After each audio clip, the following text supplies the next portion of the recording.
47. Wainwright is looking for food in the middle of a storm. After getting just a few berries from an old bush, she falls asleep on the ground. After the storm passes, she wakes up and sees a light in the distance. So she follows it until she finds Robin sitting by a bonfire. When she asks for food, he lets her sit with him. Wainwright realizes that this man is the legendary outlaw, Robinhood, protector of the weak. He's known for stealing from the rich and giving to the poor. However, Robin says the stories about him are all lies, and he's nothing but a murderous brigand who killed and robbed for the joy of it. After giving her a warning, Robin walks away. Wainwright eats something and says a prayer. Before she goes looking for Robin, she finds him sleeping next to another bonfire and gets ready to attack him. But he reveals he's awake and tackles her first. He quickly slashes her neck and watches her bleed, as he realizes she wanted revenge because he killed her relatives. Robin points out the mistake she made before stabbing her to kill her. The next morning, Robin buries Wainwright's body next to all the other people who have failed to kill him. Later, while Robin is washing up in the river, he's approached by his old friend, Little John. After sharing that all the other members of their gang are dead, John asked Robin for help. He explains that 10 years ago, he killed a farmer and took his identity. Since then, he's been living on the farm with his wife and daughter. Recently, the original farmer's relatives learned what happened, so they took his family and the farm from him. They also tried to kill John, but he managed to escape, and now he wants Robin's help to get it all back. At first, Robin says he's tired of fighting, so John says their enemies are strong, and it would be a mighty battle. Thinking this may be the end he's seeking, Robin agrees to help for the next several days. Robin and John travel together on foot. When they reach a bridge, John kills a man to take his food. While they eat, John mentions one of their adventures, but Robin points out that it's one of the stories and that it never actually happened. Then John tells him about his wife, Margaret, who helped him become more than a monster. With her kindness, she even taught him to pray and paint. John thinks that after they rescue her, they can start over beyond the mountains. But Robin doesn't plan to survive this battle. When they arrive at the farm, the men make a plan first. They take off their clothes and rub their skin with dirt to get rid of their body odor. Then they wait until a thick fog has covered the area to move. Robin kills a guard dog with an arrow to the eye before sneaking into a shack, where he kills every person he finds. A wounded man manages to leave, but Robin follows him to stab him. Afterward, the duo goes to the main house and kills the guy at the door. When they burst in, a man uses Margaret as a shield while telling a boy to go looking for backup. Margaret asks John to take care of their daughter before the man stabs her several times. John screams in fury and grief before jumping on the man to beat him up to death. Meanwhile, Robin sees the running boy and shoots him in the head with an arrow before he can reach his relatives. The body rolls down into the river. A furious John keeps beating up Margaret's killer, even though he's already dead, to the point he rips off his jaw. Then he moves to Margaret's side and has a breakdown. At that moment, he realizes that his daughter, little Margaret, is watching him, so he holds her hands and they pray together. Next, John cleans Margaret's body and prepares it for burial. At the same time, Shepherd Arthur is out with the sheep when he suddenly sees his cousin with an arrow in the head. The boy is taken to the family home, where he dies. The clan's elder father says a prayer while sitting up, hungry for revenge that night. Robin is awakened by a strange noise, and he discovers that the original farmer's family has set the main house on fire. He gets his bow to quickly shoot a man down, but another guy closes the door to lock him up in the shack, which is now on fire too. Robin tries to push the door open to no avail, so he instead stabs the man's hand through the wood. Then Robin comes out coughing because of the smoke, but he still manages to pull the man's hand through the blade. When Robin tries to crawl away, the man pushes his face into the mud.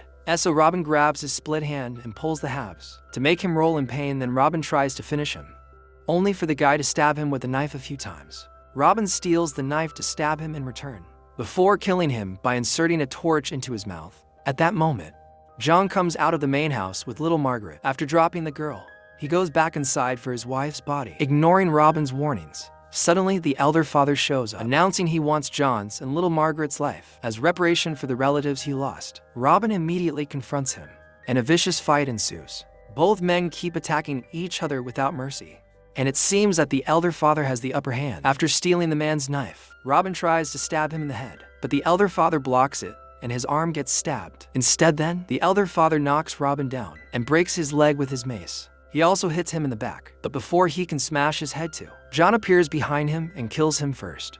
The next day, John and Margaret take Robin away on a cart. Robin stays unconscious most of the time, but he remembers the pain of having his wounds closed with a burning iron. The group takes a boat to reach an island, and John drops Robin off at a monastery. He can't stay because the rest of the farmer's family will probably come after him. So he and Margaret leave while Robin passes out at the sight of a strange figure. When Robin wakes up, he's comfortable on a bed, Sister Bridget comes to check on him and explains he was unconscious for 6 days. She also explains that John sealed his wounds correctly, but his broken bones will take a while to recover. When Bridget asks for his name, he gives her a fake one while she changes his bandages and treats him with bloodletting. Bridget reveals that the past few days of feverish, Robin asked her to let him meet his end, and she apologizes for not respecting his wish. That night, the strange figure appears in Robin's room. This strange guy has his whole body covered in bandages, including his face, and he warns Robin that he'd better not put the monastery in any danger. A few days later, Robin can finally walk again, and he practices around his room under Bridget's careful watch. When he's strong enough to open the door, she lets him go out. Robin looks around the area and finds a kind community, living together in harmony. Bridget tells Robin that he must help if he wants to stay longer, so he promises to hunt some animals afterward. Robin goes to the shore and finds a boat, but he isn't strong enough to push it into the water. The mysterious man sees him and calls him out for trying to escape. In the daylight, Robin realizes that this man is a leper. After sharing some philosophy about God and taking it easy to recover, the leper explains he's in charge of the boat and uses it to transport people who aren't strong enough to row. However, he refuses to take Robin, saying he must first pay his debt with the monastery. In the afternoon, Robin makes a bunch of arrows and a bow. Then he goes to the forest, only to discover he can't use the bow because his body hasn't recovered enough yet. At that moment, a kid comes to tell him that the leopard has brought someone new. Robin rushes to the shore and is shocked to find little Margaret, who immediately runs to hug him and informs him that John is dead. The next day in the forest, Robin catches a rabbit using a trap. He notices Margaret watching him from behind a tree, so he steps on the rabbit's neck to kill it, causing Margaret to run away. When Robin returns to the monastery, he asks the leper about his past and the trip with Margaret, but instead of answering, the leper teaches him about the fruits they're growing. Later, Bridget changes Robin's bandages and tells him that Margaret won't sleep, eat, or speak. Robin shares the kid's name and that her parents are dead, but he doesn't give Bridget any details. She immediately can tell he's lying, but she still offers to pray for Margaret's parents. Robin gives her John's fake name, and she recites a beautiful prayer in his memory. One afternoon, Robin hears some screaming and discovers a bleeding child. While Margaret is running with a knife, Bridget tries to stop her, but Margaret is fast enough to escape. Now, the whole community has to go looking for her. On the beach, Robin finds some footprints and follows them into a cave, where Margaret is sleeping with a knife in her hand. When Robin wakes her up, she points the blade at him, but he easily takes it from her. He asks her who hurt her, but Margaret doesn't answer. Next, he asks if she was followed, and Margaret shakes her head. She doesn't speak until Robin makes her say his name, and she mentions the fake one.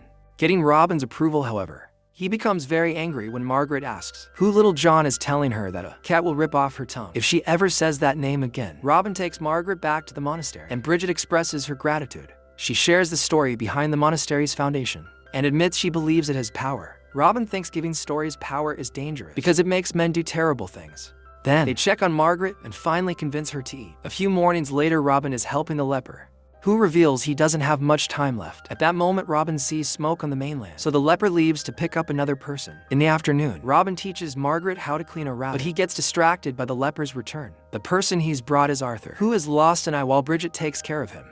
Robin introduces himself with a fake name. Arthur doesn't recognize him and shares that he was attacked while he was looking for his niece, which Robin finds suspicious. Later, Robin teaches Margaret how to use a bow in the forest. He asks her if she knows Arthur, or if she knows the men who hurt her father, but Margaret explains that her papa made her run. She asks for her father's name, but Robin refuses to say it and distracts her by telling her how to fix the bow. She made Margaret would rather have one made by him, so Robin agrees to get her one. One night, Robin sees Bridget leave the monastery and decides to follow her. She enters a cave where she burns some incense before getting busy with her hand. Robin watches it all from the shadows. When Bridget turns around, he's gone. Meanwhile, Arthur recovers quickly and starts helping. By chopping wood, Robin gets the things ready for the new bow, and Margaret hugs him in gratitude before running to play with the other kids. When Robin notices Arthur staring at Margaret, he tells him to come hunting with him in the forest. Robin asks Arthur many questions about his family, desperate to confirm his identity. Arthur lets him look at his wound and says that bandits did it. So Robin points out he's lucky they didn't take his whole head. Their conversation is interrupted by a kid telling them that Bridget needs them. In the monastery, Bridget leaves Robin alone with the leper, who has asked for him on his deathbed. The leper wonders if he's heard the story of Robin Hood and Guy of Gisborne, admitting that he knows Robin's real identity. Robin tells him it's just another story, and there never was a Guy of Gisborne.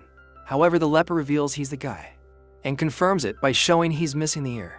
Robin cut off. The leper asks Robin to protect the monastery. After he's gone, but also makes him promise to never tell Bridget who he really is that afternoon. The community holds a funeral for the leper, determined not to let anyone from his past ruin this peaceful place. Robin says goodbye to Bridget before sailing to the mainland with Arthur, under the excuse they have someone to pick up. On the beach, Arthur notices there's nobody around, so Robin says they shall wait. Then, Robin points out that Arthur is lying about his name, so the boy admits that his real name is Godwin. Robin explains that he killed many people in the past, but the violence never stops, because the relatives of his victims keep coming after him, and he has to kill them as well. The cycle of revenge is nothing but a curse. Godwin has a breakdown, as he admits he doesn't want to kill Margaret, but he has to do it for his clan. Robin tells him he should be with his family and appreciate his life, instead of killing for them, so he wants Godwin to run away, or he'll murder him first. Godwin leaves without another word. When Robin returns to the monastery, he decides to tell Bridget his real name, calling himself a monster.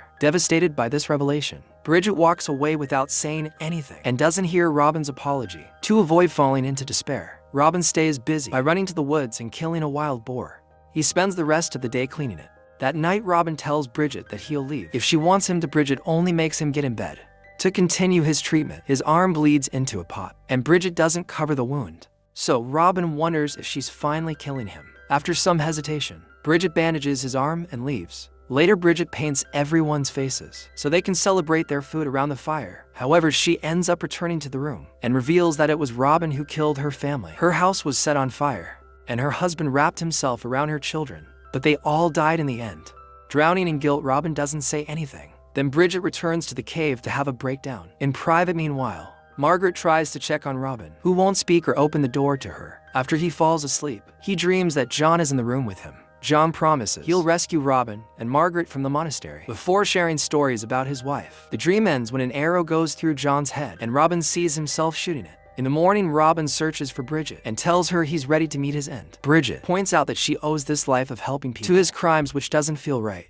She's never killed anyone before, and she's only supposed to help people. So Robin assures her that his death would equal helping him. They return to the room, and Bridget starts the treatment, but this time she doesn't stop the bleeding. At that moment, Robin sees Margaret at the door, so he tells her John's real name and shares the story of how they met on a bridge decades ago. When Bridget starts having second thoughts and tries to cover his arm, Robin stops her. Then he makes Margaret promise that she never tell anyone who her father is. Otherwise, revenge seekers will come for her. When Margaret comes closer, Robin gives her the brand new bow and guides her on how to use it. As Margaret shoots an arrow, Robin takes his last breath